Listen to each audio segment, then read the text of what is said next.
All right, we are indeed waiting, folks, on that hospital news conference near San Antonio on the Texas church shooting, I should say. At last check, at least 10 people were in critical condition, so we'll get an update on their status. We're also following a separate and rather dramatic development in, well, our industry. The Wall Street Journal reporting that Walt Disney recently held talks to buy some of 21st Century Fox's assets. 21st Century Fox, of course, the parent of this company. Now, those assets include cable television networks, including Nat Geo and FX, but they do not include, we're told, Fox News or Fox Business or the Fox broadcast network itself. Now, for Disney, it could be an opportunity to boost its presence in Hollywood and overseas. Now, the latest we're given is that those talks have since kind of stopped or stalled, whoever you believe. Fox Business Network's Nicole Petalides at the New York Stock Exchange with a lot more.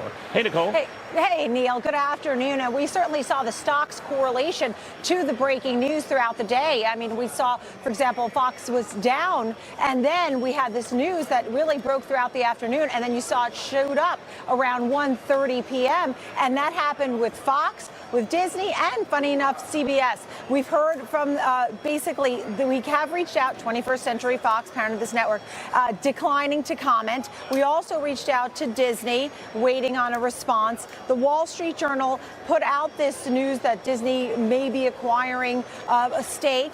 And with that, we also have heard from Wall Street Journal and sources that the talks are no longer active. Of course, this was a developing story, and the only thing that we know that is fact is the stock movement. And by the end of the day, the stocks did jump and moved higher, as I noted, a 9% gain for 21st Century Fox and Disney up 2%. But again, it's developing news. It's very preliminary as is developing. And so we'll continue to follow it. But the Wall Street Journal, the latest that they have now talks no longer active, but we'll see how it goes. All right, Nicole, got to great take reporting. This one carefully as it develops. Indeed. Nicole Petalides of the New York Stock Exchange. Of course, all of this happens at a time when companies are sort of crunching the numbers and tax cuts that could benefit them. One of the reasons why Broadcom is looking to pay $103 billion for Qualcomm. We'll get into that in a second here. Suffice it to say that the wind at a lot of these deals back are the low interest rates and potentially much lower taxes. I say potentially on the latter because it's a long way from done.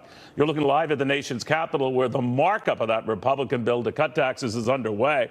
And it could be quite a very involved process and a nail-biting one at that. To Fox Senior Capitol Hill producer Chad Pergram. What are we looking at here, Chad?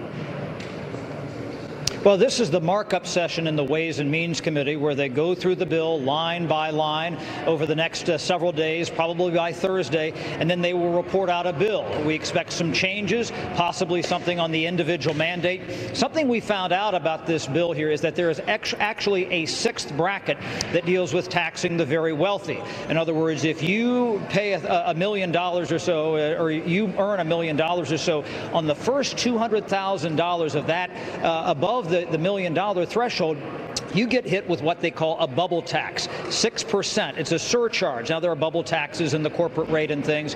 This goes against the Republican orthodoxy a lot of times of not taxing the rich, the idea that they want to lower the rates for the wealthy. They're the ones who are the investors. They own small businesses and so on and so forth. This would hit about 438,000 tax filers here, and it would bring in about $50 billion in revenue over the next decade. That's not a lot. But if this goes through, Neil, this new bubble tax, it's important because this would be the first time that the top tax bracket for filers for the most wealthy would be above 40% since the 1986 Reagan tax cuts. And a lot of them were already paying that or near that, as it were, with the Medicare surtaxes and the like. So a lot of them have had a chance to chew on this over the last few days, and they're brooding. They're not happy with this, are they? Yeah, and that's one of the things that people are going to look at to see what the details are in this final bill. It was funny, I was talking to one member of Congress earlier, and he kind of commented to me, he said maybe the details won't matter because Republicans are so desperate to try to pass this tax bill in the next couple of days here, get it through committee, get it through the House of Representatives next week. Later this week, we expect to get the Senate bill, and this is where things are going to get interesting. There's going to be a lot of permanence in the bill that the House of Representatives Representatives puts out. But the Senate bill, whatever they put out later this week, that could completely upset the apple cart. And that's where a lot of Republicans in the House might start to get nervous. You know, we talk about them trying to fix the state and local taxes for the New York and New Jersey members. There's some members from the California delegation. There are 13 California Republicans. And I've been sent some hand signals here in the past couple of days that they might not all be on. All right, consider how close that vote was on the budget framework just a couple of weeks ago in late October. All right. Thank you, my friend. Two votes, that would have changed things. Yeah, and it still might. All right, in the meantime, I want to go to Texas right now where they're updating us on the conditions of those 10 who have been hospitalized. Thank you, Lenny.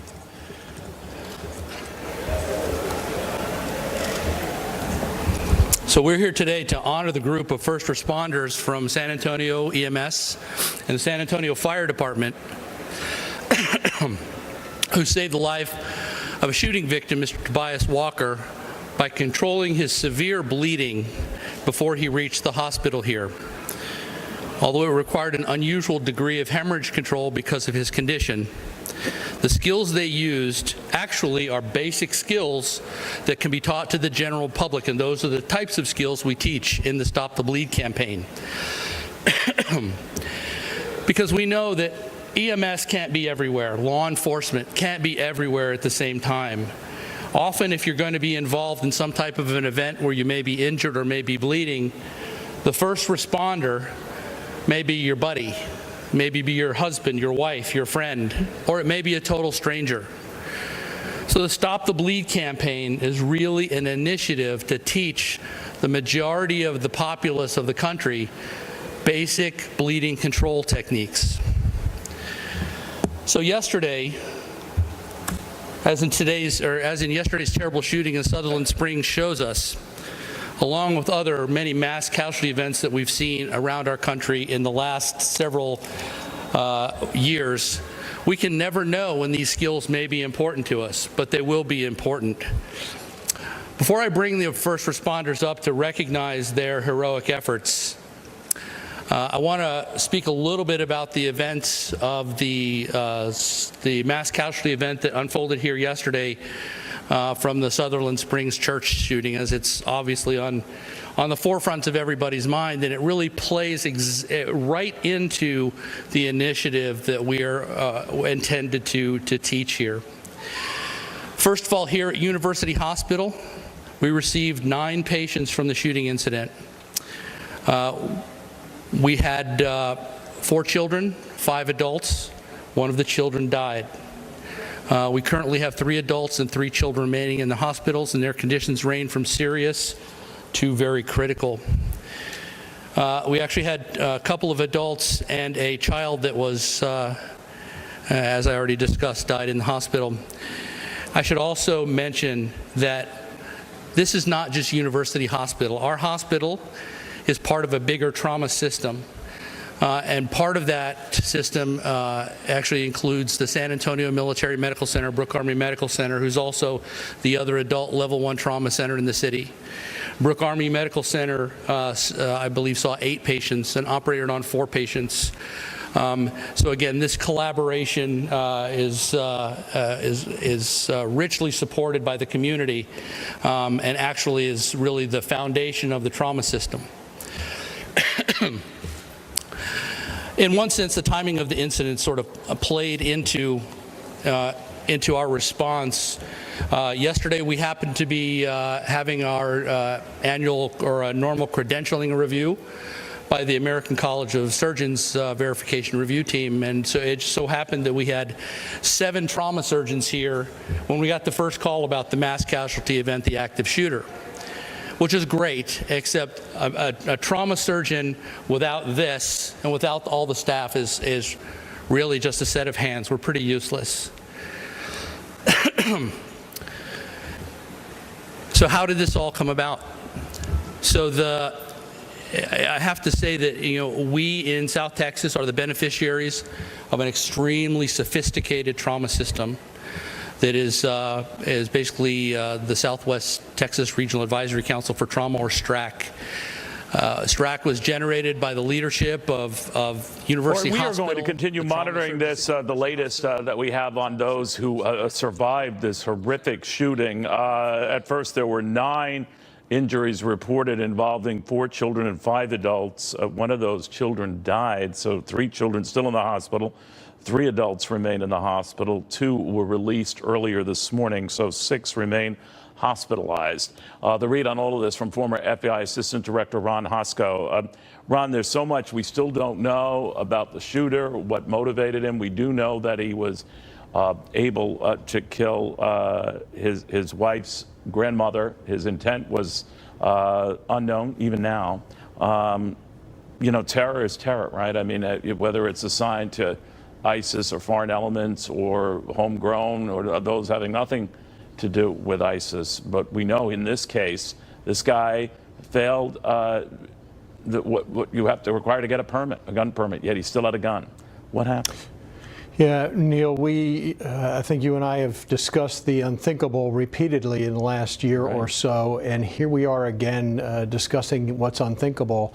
And the sad reality is it's at this point in 2017, it's not unthinkable. It is happening with what seems like greater frequency and greater impact.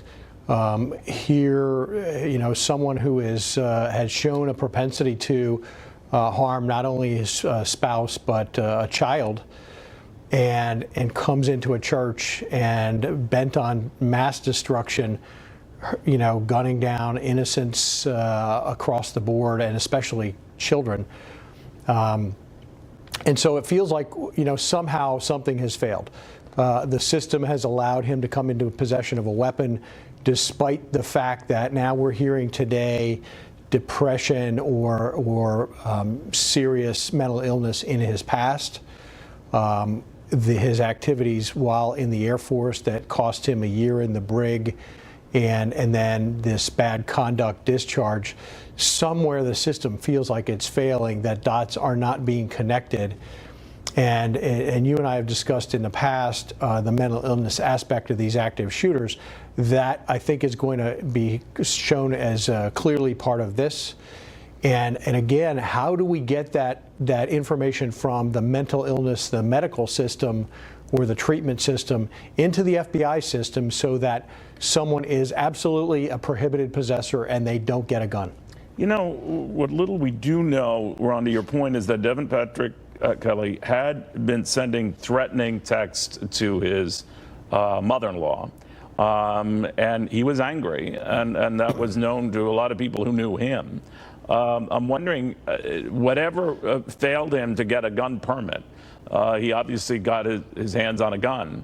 So, you know, people are immediately jumping on that. Well, then our gun laws are too loose if they don't tighten that up. How could that be if the gun laws in place had made sure that a guy like this wouldn't get a permit or the right to even get his hands on a gun?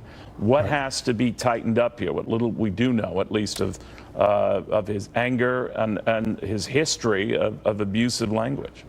Yeah, so that's sometimes the hard part. You know, look, we know that the mother-in-law jokes are everywhere out there, and they're born from reality that sons-in-law have problems with mothers-in-law, but they don't manifest themselves in hunting down the mother-in-law and her family and her flock sitting in church. So there's a reality there, and the challenge, I think, for law enforcement, for friends, for neighbors, for family members is when is that anger so intense and so focused that it draws significant concern and should draw police attention or mental health help? When are some of the things that you see coming from somebody who is angry and has had a change in their life that is momentous, so focused and so troubling that it ought to draw us to see something, say something? Right. As opposed to just saying, hey, look, you know, calm down, because that happens in America many more times than this happens in America. But I think there is an opportunity to strengthen gun laws, certainly peer-to-peer purchases of weapons. You know, there's talk about the gun show loophole. But there are a lot of folks at gun shows who are running background checks through the FBI. Right. The problem is when you go out into the parking lot with somebody who's carrying an AK-50 or an AR in there, that's exactly right. They're not checking. Ron, thank you very much. Ron Hosko again. Sure. The mother-in-law in question who was texting, she wasn't there. Her mother was. She's dead. We are still monitoring this presser going on as we speak in Texas right now, where they're updating on the number of injured down to 6 right now. 3 children, 1 died over the past 24 hours.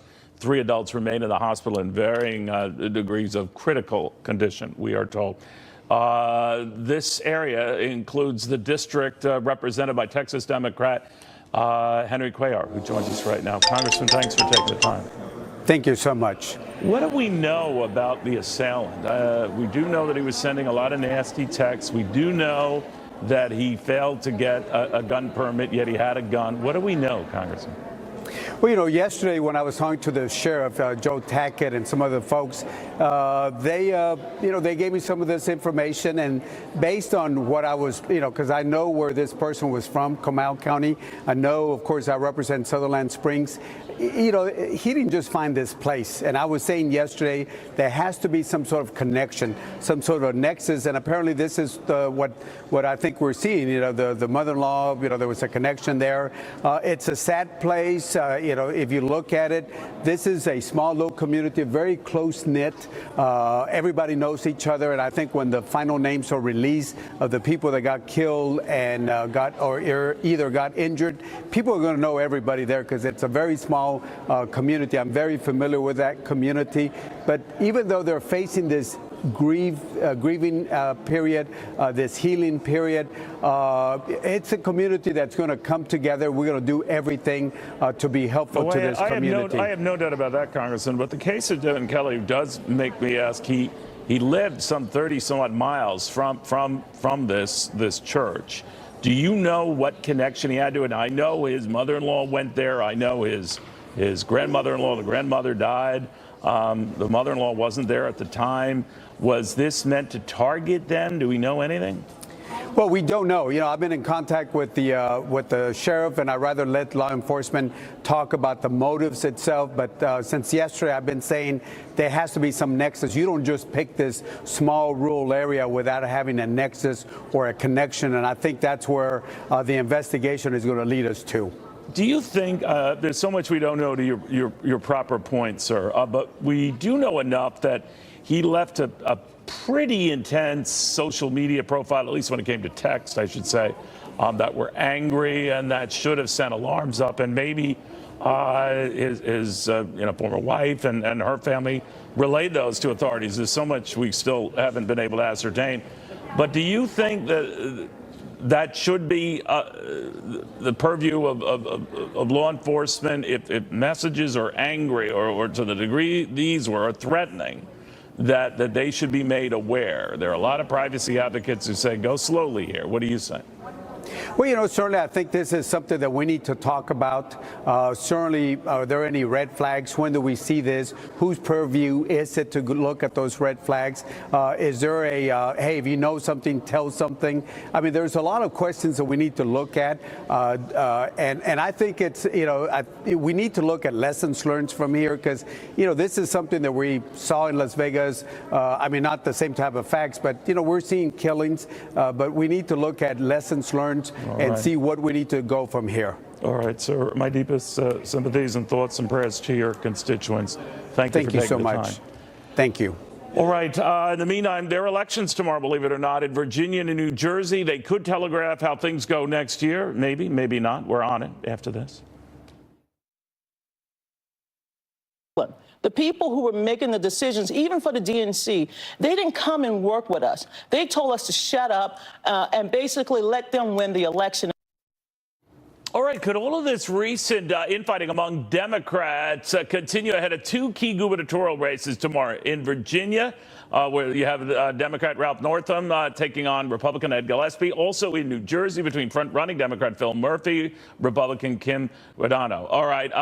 By the way, Guadagno, Chris Christie's lieutenant governor. Lee Carter on that. This is sort of like a new wild card development here, Lee, in both races. I would imagine more in Virginia. I could be wrong, but play it out for me. Look, I think it's definitely more of an issue in Virginia than it is New Jersey. I think New Jersey margins are a little bit far, but this is not unlike the presidential campaign where we saw back in November, everything was within the margin of error. You look in Virginia, we're looking at a 2.8% difference. It could swing either way. In the days leading up to the election, what we're talking about now is some major crises that came up, much like happened back in November of last year. And so we're looking at, this is a hotbed issue that's coming out of the DNC. And what that's saying is, are the Democrats on the side of the American people? And I think even though Gillespie is an establishment candidate in many ways, his messaging is a very anti-establishment. He's taking a page out of the Trump playbook, and I think that it could have a really big impact on the people of Virginia. Now, is it just going to be this issue of Donna Brazile and what you're saying about the DNC fixing who the candidates are? I'm not sure it's just that. I think there's this overall perception, though, that the government is not working for the people.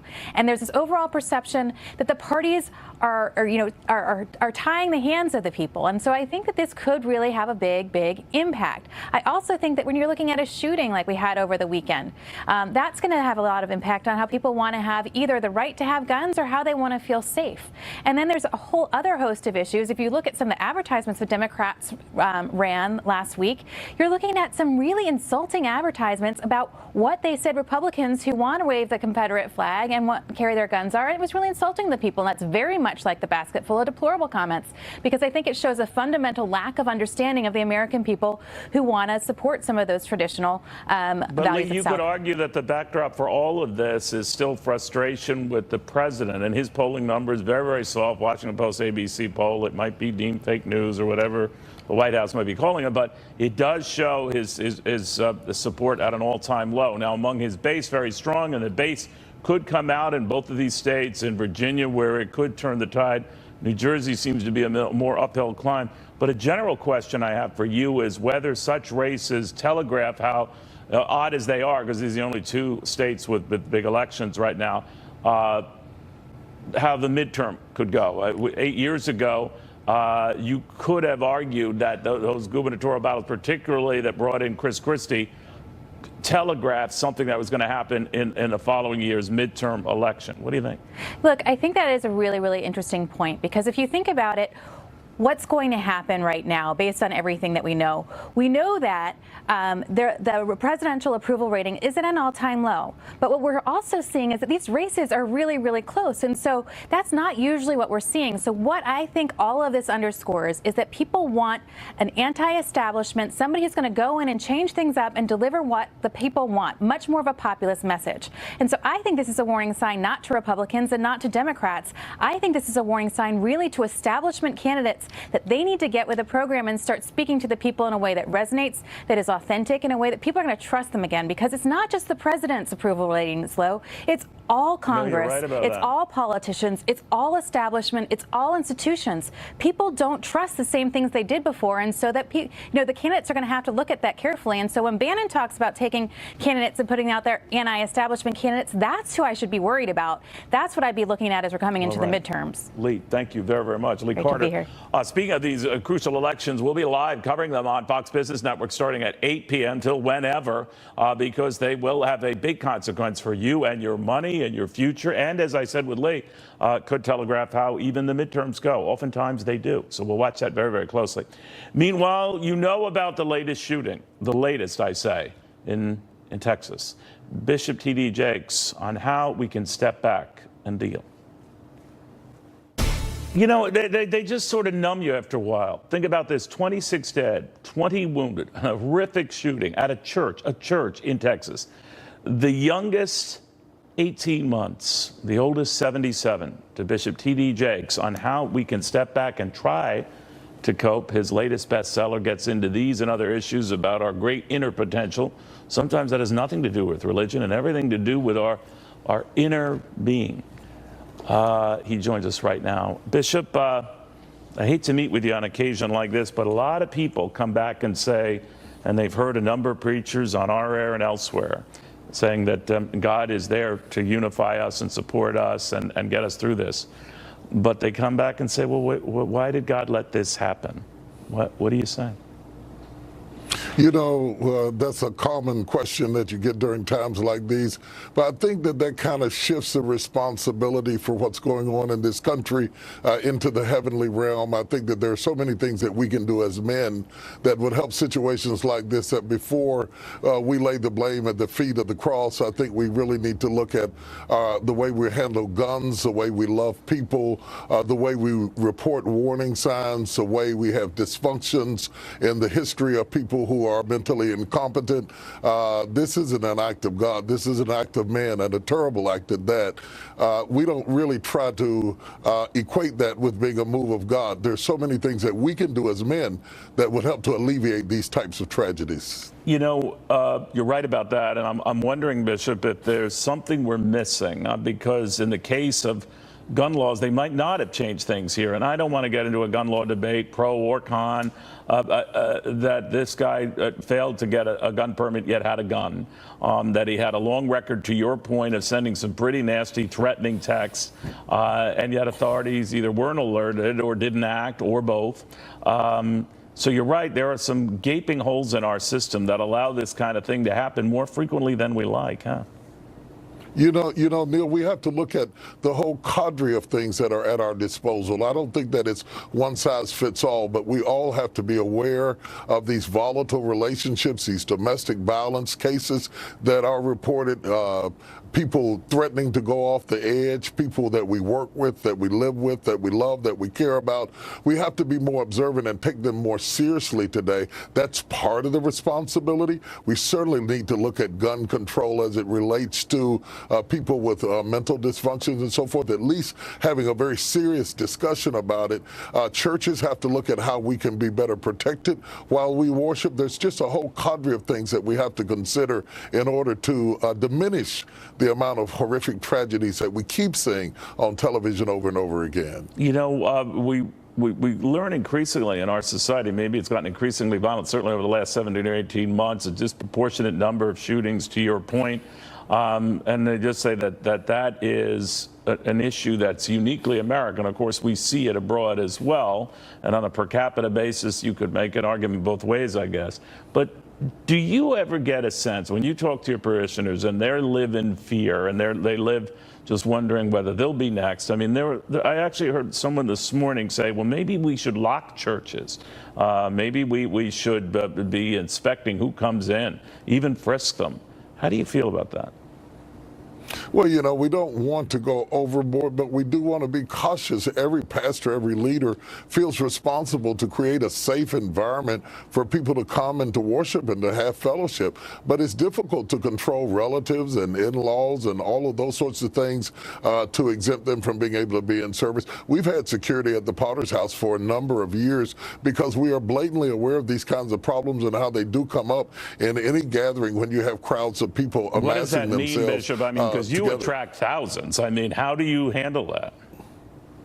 Well, I mean, we have police officers directing traffic from the moment we come in. We have security inside the building. We have some safety officers that are aware to look for things and to be vigilant. All of our ushers are trained to be observant of those sorts of things, and we work together as a team in the same way that our country has to work together as a team. It's not just one pill that we take and all of this goes away, but we all have a responsibility to be vigilant, to be watchful, and to be observant, and when we see something, to try to help people resolve it without the loss of lives that we're seeing here today, which is just an absolute, I mean, it's heartbreaking to watch it. Yeah, I'm just thinking, I mean, it's one thing for large event sites like your own, when you have a Sunday service, it's quite another for all of these relatively small churches. I could go back to what happened in Texas over the weekend, or in Charleston 2 years ago.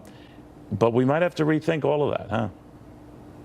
We have to rethink it because it's not just churches, it's theaters, it's restaurants. We're seeing a display in every place where people are gathered together. We're having to think differently than our parents did about how we protect those with whom we have to do.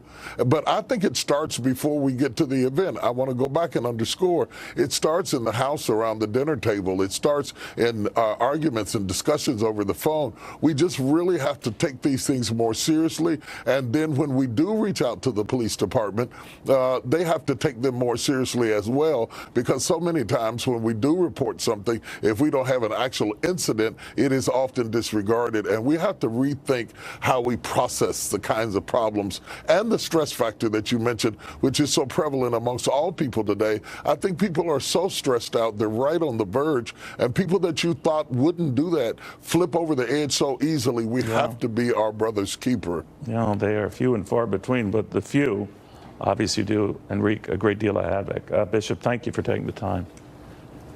Real pleasure. Thanks for having me. T.D. Jakes, the runaway bestseller Soar, makes you think about the inner potential we all have, the good potential. A little more to that. No. Really? No, we only get invested in stocks. In stocks. So that's not a... You're not saying you're not invested because you have very little faith in the country. Yeah, no. My faith is in the United States through investing in the stock market. All right, he's out. A very big shakeup that included the guy they call Warren Buffett of the Middle East, Saudi Arabian Prince Alwaleed bin Talal. He was a big investor in the U.S. stock market, including some big American companies like Apple, Twitter, Citigroup for a good long while, 21st Century Fox, our parent company, by the way. Fox Business Network's Charlie Gasparino, Gary Kaltbaum of Kaltbaum Capital Management. Gary, what do you make of this? I mean, this, as part of this shakeup in Saudi Arabia, where now they're taking all of these guys, about a dozen of them, and placing them under house arrest at a Ritz-Carlton in Riyadh. Man, what's going on here? Well, you're a monarchy with no written constitution and no courts, and you're trying to change the playing field and solidify power in just a few people's hands, and this is what you get. This is what totalitarianism is all about, is use the term corruption and go after people. But I don't think it's going to affect anything, because there's one word when it comes to countries, and that's greed. They just had 2 weeks ago a big investment conference that was on TV across the globe. They know they got to continue to grow their business and diversify, and that's why they get into all these other areas, and I think nothing's going to change as we move forward. You know, at that investment conference, it's not as if the new kind of sheik in charge telegraphed that he would be corralling all the threats to the kingdom. Really? But it is what it is. It didn't really affect our markets, didn't affect the global markets, didn't affect Broadcom offering more than $100 billion for Qualcomm, or talk that Disney and Fox, at least in the recent past, were in talks with each other. So is this as big a deal as we're making it out to be? Well, listen, when a major businessman, I mean, bin Talal, Prince Alwaleed is one of the biggest financiers in the globe today. He invests in all sorts of companies. He has big positions. I had one in our company, 21st Century Fox. Go down the line, Citigroup. He was the board member that the Citigroup management listened to for years. If he said something, they jumped. Who is doing that now? Do we know who is of the royal family who is similarly involved? I don't know, and I don't know who he's going to give his number to. He's going to hand off the reins of his company to. And here's the interesting thing: is okay. So you put this guy in jail. What happens to the portfolio? I mean, I don't know. It's going to have some impact. I mean, listen, it's not a global existential threat like 9/11 was, that's for sure. Right. But it is interesting, and Gary hit it right out of the park with that last statement. I mean, this is the sort of the playbook that these despotic countries use all the time. They go out there, when certain leaders look to sort of consolidate power, they start jailing the business guys that were associated with the old regime. And they actually a lot of times take over their wealth. Vladimir Putin has done it. They've done it in China, and they're doing it here. And it's what separates us from them. And that's something that, listen, why does Prince Alwaleed buy stocks in the U.S.?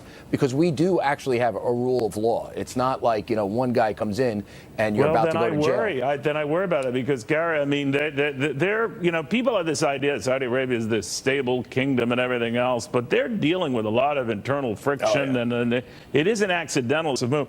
But they're not the most secure or stable. So what do you make of that and the long-term potential impact on us? And it tells you they're not stable just by what they're doing. Look, what's happening is I think the guy, he's 32-year-old Prince. He's well followed. And I hate this because I know Charlie and millennials. It's big millennial time in Saudi Arabia. And that's why they're looking at changing what's happening there, moving forward. But in order to move forward, it looks like they're moving backwards by just rounding up everybody. By the way, they're calling this phase 1 of the roundup. So this is just chapter 1. There's going to be a lot more we're going to be hearing about in the days and weeks ahead. And we have a lot at stake here. I mean, you know, Saudi Arabia is a sort of is an ally of ours against Iran. Well, we placed our bets with this new guy. We placed our bets, and we are placing our bets with this new guy. So much so, Donald Trump is out there trying to get them to list that new Saudi Aramco deal, the big company that controls all the. With everything that's going on? I think yes. I think it's on. The question is, where's it list? He's trying to get them to list in the U.S. on the New York Stock Exchange, which was pretty funny. Donald Trump is listing salesman, but anyway. If it doesn't happen, sad. Yeah, all right, Charlie right. Gasparino, Gary Kalpomp, thank you both very, very much. In the meantime, Texas Attorney General Ken Paxton will be joining us. He's got an update on this investigation, not only into the Texas church shooting, but what made the shooter do it. So little we don't know. Maybe something he does after this.